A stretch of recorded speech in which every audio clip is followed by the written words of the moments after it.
Tinggal berhenti bayar pinjol. Saya berulang kali menyampaikan sama teman-teman. 2 hari yang lalu saya bikin video dengan yang sama. Sudah tidak mampu bayar, berhenti bayar. Itu jalan solusi yang paling tepat. Apalagi coba gitu loh. Udah tidak mampu, sudah tidak sanggup, apa yang mau dipaksakan? Resiko apa yang mau Anda cari? Dengan keadaan Anda tidak mampu bayar, uang tidak ada, itu saja sudah beresiko. Beresiko buat apa? Beresiko buat hidup Anda. Ya, Anda mau makan pakai apa, teman-teman? Ayolah buka. Kenapa sih sulit banget membuka logika yang ada? Duit sudah tidak ada, pemikiran yang macam-macam, gimana mau lepas dari semua ini? Gimana caranya mau lepas dari jeratan setan ini? Ah, pinjol yang mau Anda pikirkan. Pinjol yang mau Anda usahakan, Anda bangkrut.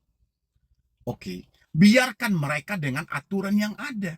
Kata OJK, pinjol wajib menjalin kerjasama dengan asuransi, memitigasi resiko gagal bayar. Ya sudah, ketika Anda gagal bayar, silahkan mereka klaim sesuai dengan aturan OJK tersebut. Kalau mereka tidak menjalin kerjasama dengan asuransi, itu salah mereka, bukan salah kita. Ngapain lagi Anda pikirkan kapan DC datang ke rumah? Daerah mana yang mau dikunjungi? Telat berapa lama mau datang? Apakah melakukan penyebaran data? Persetan dengan hal itu. Mentalmu jaga. Ya, mentalmu hancur loh kawan. Kalian tidak bisa lagi berpikir jernih. Kalian tidak bisa lagi berpikir normal. Berarti ada yang tidak sehat dalam hal ini. Ada yang salah dalam pemikiranmu. Ini perbaiki. Kenapa begitu susah untuk menjelaskan kepada teman-teman semuanya bahwa Anda sudah berada di bawah tekanan oleh pinjol. Anda dimarketingkan. Ya, Anda dimarketingkan oleh pinjol. Kekuatan pinjol itu ada di telepon, WhatsApp, dan email. Ya, tapi Anda membawanya ke alam nyata seolah-olah kita menjadi orang yang sangat penting. Data kita disebar bang, kita malu. Ya, nanti bang orang sekitar tahu kita malu. Woi, ketika kamu miskin, kamu tidak ada duit, orang sekitarmu memang ngasih kontribusi apa buat dirimu? Gitu. Ah, kenapa giliran sekarang kamu sudah dibenturkan dengan hal ini, malu kamu pikirkan? Kenapa tidak sejak awal? Ah, kenapa tidak sejak awal? Kan sudah ada, saya bilang berulang kali teman-teman. Pikirkan, tidak mau bayar dengan tidak mampu bayar. Kalian ini tidak mampu bayar. Kalian toleh kanan kiri muka belakang, duitmu nggak ada. Sebaik apapun itikatmu, duitmu nggak ada. Mau paksain kayak apa? Ah, mau cari kayak mana lagi? Mau nambah hutang lagi? Apa kalian tidak berpikir dengan logika? Ah, sudah berapa banyak hidupmu yang dihancurkan? Keluargamu terabaikan, anakmu terlalaikan. Seorang istri tidak fokus lagi kepada suami. Seorang suami tidak fokus lagi kepada keluarga. Gara-gara apa? Beratnya tekanan dalam hidup. Anda berada pada titik buntu, tapi Anda selalu memaksakannya. Ya, ini yang terjadi. Dampaknya apa? Dampaknya akan sangat berat. Akhirnya apa? Terjadi gali lubang tutup lubang. Jual aset, gadaikan aset. Ini sama aja poinnya. Hari ini ya sudah. Kalian bukan orang jahat, teman-teman. Oke, tidak ada unsur pidana. Tidak ada unsur penjara. Kalian tidak akan dihukum dan segala macam. Ya, cuman satu risiko yang tertulis. Namamu cacat, kamu tidak bisa berhutang lagi. Nggak usah itu dikhawatirkan. Ingat, utang inilah yang menghancurkanmu selama ini.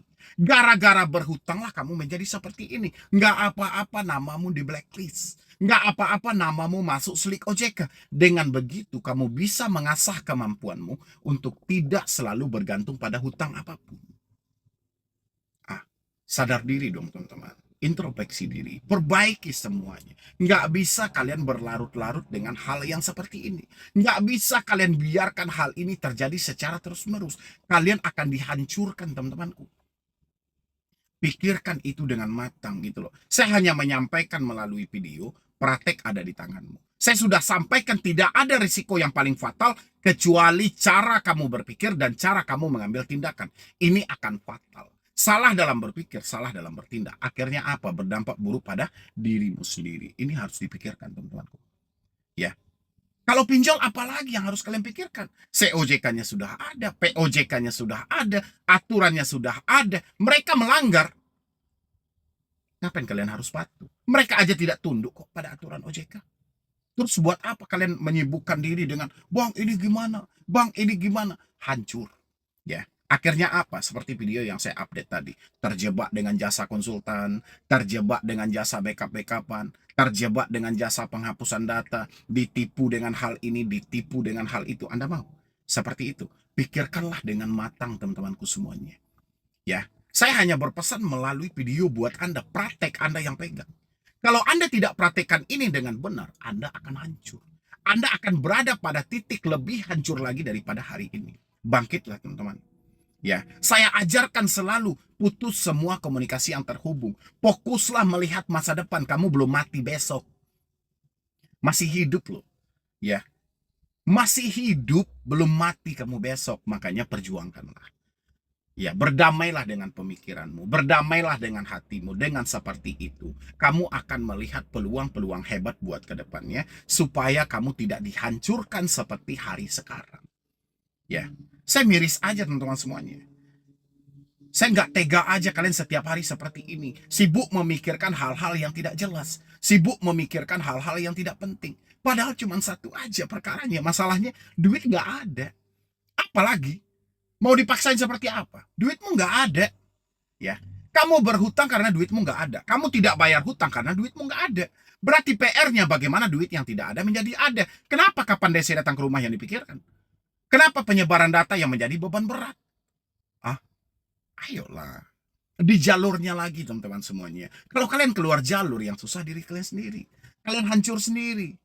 Ya, mungkin dari saya cuma itu aja buat teman-teman semuanya. Terima kasih banyak. Mudah-mudahan dengan sesingkat video yang saya bikin setiap hari buat teman-teman semuanya, itu bisa membantu Anda, meringankan sedikit beban Anda, tidak terlalu buntu. Ingat, saya konfirmasi lagi, tidak ada resiko yang fatal ketika kamu galbay. Ya, kecuali kamu tidak bisa berhutang lagi buat ke depan. Oke, yang ketakutan ketika dia tidak bisa berhutang lagi adalah mental si penghutang. Tapi kalau orang itu mentalnya ingin maju, nggak ada. Oke, ini azan teman-teman semuanya dan terima kasih banyak. Assalamualaikum warahmatullahi wabarakatuh. Atau ketika tidak mampu bayar pinjol gitu ya. Mungkin ini yang selalu menjadi problem dari diri teman-teman semuanya. Kira-kira apa sih resiko yang paling fatal banget ketika kita tidak mampu membayar atau sudah tidak sanggup lagi membayar gitu loh. Nah, ini yang mau saya terangkan buat teman-teman semuanya, terutama yang baru telat bayar atau tidak mampu bayar seperti di pinjol-pinjol legal ya, seperti di yang paling sering apa ya?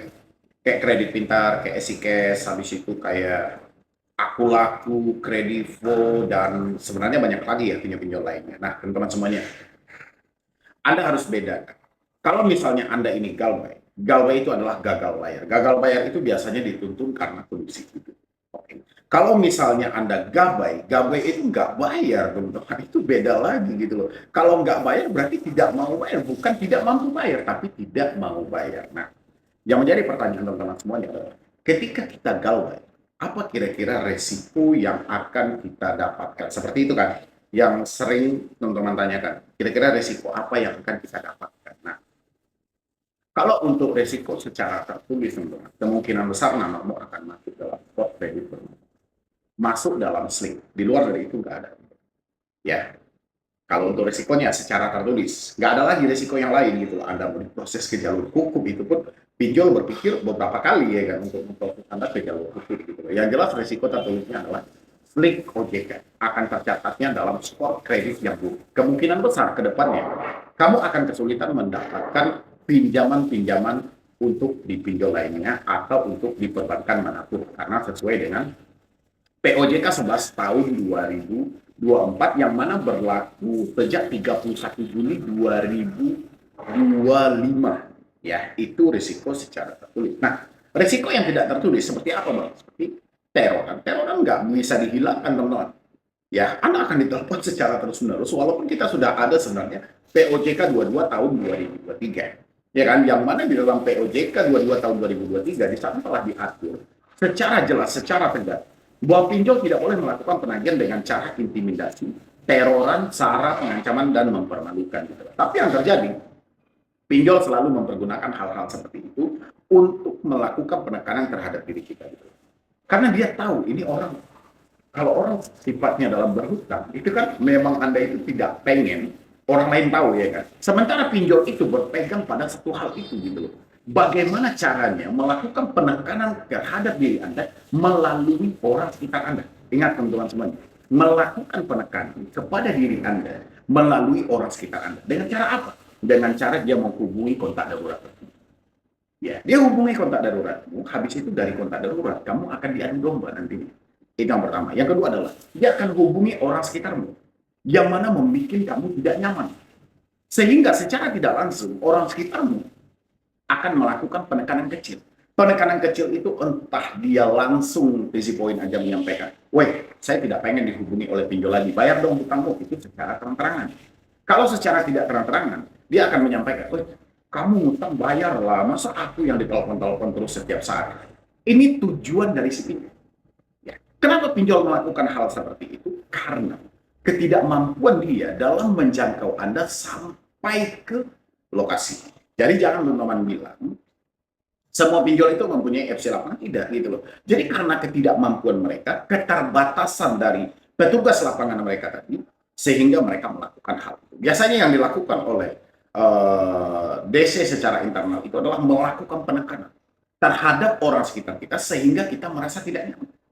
Itu tugas mereka gitu loh. Itu adalah bagian dari risiko yang tidak tertulis walaupun hal itu sudah dilarang, tapi hampir dan sampai detik ini hal itu masih dilakukan. Ya, itu yang kedua yang tidak tertulis.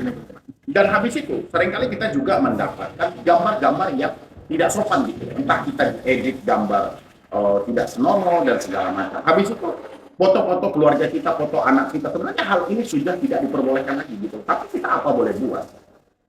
Kontrol penuh dari pengawas untuk pinjol ini tidak ada gitu. Walaupun OJK mempunyai kendali penuh dalam hal itu, tapi OJK tidak bekerja secara maksimal. Sebenarnya yang kita butuhkan adalah OJK itu bekerja secara maksimal. Biar pengawasan ini biar lebih tegas lagi dan pinjol tidak bisa melanggar aturan-aturan yang telah diterbitkan. Itu harapan kita sebenarnya teman-teman. Sehingga resiko yang tidak tertulis ini tidak perlu terjadi. Ya, lagian resiko yang tertulis aja itu rasanya sudah cukup gitu loh. Ketika Anda menyatakan tidak mampu bayar lagi sesuai dengan kondisi itu dan Anda menyatakan galbay di sana, nama Anda sudah cacat dan Anda tidak bisa lagi meminjam buat ke depan. Ini sudah hukuman yang sangat simpel. Ya, tapi karena pinjol ini tidak mau rugi, ya, bahkan mereka sudah mengklaim asuransi dan segala macam pun walaupun asuransi itu titik terangnya sampai detik ini kita nggak tahu lah ya. Tapi yang jelas kita hanya berpegang pada COJK nomor 19 tahun 2023 yang mana menyampaikan pinjol wajib kerjasama dengan asuransi. Entah dia melakukan klaim di balik layar, mengklaim asuransi tersebut sehingga dia melempar ini kepada pihak ketiga untuk dalih bagi hasil. Kita juga nggak tahu ya kan dalam hal itu. Tapi konteksnya sangat kurang ajar. Ini yang sangat kita sayangkan. Gitu. Ya makanya teman-teman semuanya kalau teman-teman bertanya, Bang, apa resiko ketika kita tidak mampu bayar pinjol? Secara tertulis nih, secara tertulis namamu masuk ke dalam situ. Ya, kalau yang tidak tertulis seperti tadi, kamu akan dihubungi dan habis itu orang sekitarmu akan dihubungi, kamu akan ditekan oleh orang sekitarmu gara-gara adu domba dari debt collector tadi. Ya, bagaimana caranya kita mengatasi hal ini semuanya? Nah, ini yang paling terpenting teman-teman semuanya. Yang paling terpenting di tengah situasi kita galbay adalah yang paling terpenting. Bagaimana caranya kita mengatasi? Cara yang paling pertama untuk kita mengatasi semua ini teman-teman adalah dengan cara memperbaiki mental. Karena kejaran paling utama adalah mental dan pemikiran. Ketika mental dan pemikiran Anda tidak bisa diajak kompromi, di saat bersamaan teman-teman semuanya, Anda akan dihajar habis-habisan oleh debt collector. Karena tugas mereka adalah memberikan ketidaktenangan, memberikan ketidaknyamanan, sehingga mendorong Anda untuk terjadi gali lubang tutup lubang. Ya, itu yang terjadi teman-teman semuanya. Makanya yang paling terpenting adalah perbaiki mental, perbaiki cara berpikir. Yang kedua adalah jangan terlalu percaya. Jangan terlalu percaya dengan apa yang mereka ucapkan. Baik itu melalui WhatsApp, melalui telepon, melalui email. Oke, itu untuk yang kedua. Yang ketiga adalah kalau memang misalnya mental sudah tidak bisa diajak kompromi sama sekali, alangkah baiknya saya sarankan buat teman-teman semuanya, putus semua komunikasi yang terhubung. Tapi memutus komunikasi yang terhubung ini bukan berarti Anda meninggalkan hutang begitu saja, tidak. Tapi putus komunikasi yang terhubung, selamatkan pemikiran dan hati Anda, bekerja dan berusaha. Kumpulkan uang Anda, negosiasilah pokok yang diterima. Kalau mereka mau, bayar. Kalau mereka tidak mau, tampung resiko tertulis. Ya, tampung resiko tertulis. namamu akan cacat, namamu akan masuk ke sini. Resiko yang tidak tertulis tidak ada lagi, karena kamu sudah memutus semua komunikasi yang yang paling terpenting. Yang terakhir adalah buat teman-teman semuanya, jujur dan terbukalah dengan orang lain, supaya tidak menjadi beban berat, supaya tidak menjadi hal yang selalu mengganggu dalam proses. Jujur dan terbuka itu menyelamatkan. Tidak ada jujur dan terbuka itu yang menyakiti. Jadi tinggal kamu jujur, terbuka, sampaikan apa adanya sama keluargamu. Bukan berarti kita minta tolong untuk menyelesaikan hal ini, tidak. Tapi yang kalian butuhkan, saya paham banget, Anda hanya membutuhkan dua telinga untuk mendengarkan curhat Anda. Jadi carilah waktu-waktu yang paling tepat, carilah waktu-waktu yang paling pas, ceritakan dan berbagilah dengan keluarga Anda. Dengan begitu, apapun pinjol seperti apapun akan kalah, teman-teman semuanya, kalau Anda mempraktikkan. Karena satu-satunya kekuatan pinjol ada di teleponmu untuk mempengaruhi pemikiran dan hati. Ketika telepon sudah kamu putus, pikiran tidak terpengaruh, kamu sudah jujur dan terbuka, apapun problemnya, kamu pasti mampu untuk menghadapinya. Oke, teman-teman semuanya, mungkin dari saya cuma itu aja. Terima kasih banyak teman-teman sudah hadir di sini, dan jangan lupa juga untuk disupport selalu channel Solusi Utang. Semoga saja channel ini makin berkembang dan saya makin semangat dalam memberikan motivasi dan edukasi. Oh ya teman-teman semuanya, kalau Anda pengen konsultasi secara langsung dengan saya, boleh nih teman-teman di nomor yang ada di bawah ini teman-teman. Anda bisa hubungi admin, Anda sampaikan Anda mau konsultasi langsung dengan saya. Insya Allah dengan senang hati saya akan mendengar curhat Anda dan membantu Anda bagaimana menunjukkan jalur yang paling tepat untuk Anda keluar dari hal-hal yang seperti ini, daripada Anda melakukan salah-salah tindakan. Dan satu hal lagi juga yang perlu teman-teman ingat, hati-hati dengan jasa hapus data, hati-hati dengan jasa yang katanya pelunasan hutang dengan cara berhutang. Itu kedoknya edukasi, dalihnya sebenarnya mereka itu adalah penipu yang ingin memanfaatkan diri Anda, memanfaatkan data Anda untuk meminjam kembali di pinjol berikutnya. Ya, jadi sekian dulu dari saya, Medi Broni. WhatsApp.